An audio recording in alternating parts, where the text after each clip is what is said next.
علیکم ورحمۃ اللہ وبرکاتہ۔ قرض کی ادائیگی کے لیے بہت ہی مجرب عمل آپ کے سامنے لایا ہوں۔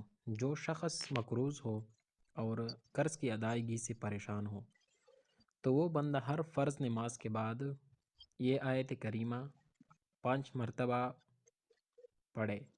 اول و آخر درود شریف اس کے پڑھے اور درمیان میں یہ آیات جو ابھی آپ کو میں سنا رہا ہوں یہ آیات پڑھ لیں۔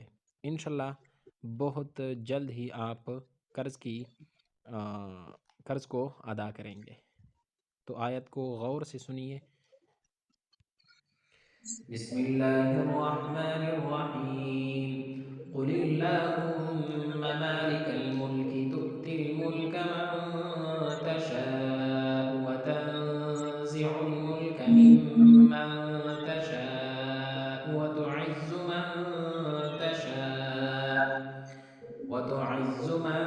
تشاء وتذل من تشاء بيدك الخير إنك على كل شيء قدير تولج الليل في النهار وتولج النهار في الليل وتخرج الحي من الميت وتخرج الميت من الحي وترزق من تشاء بغير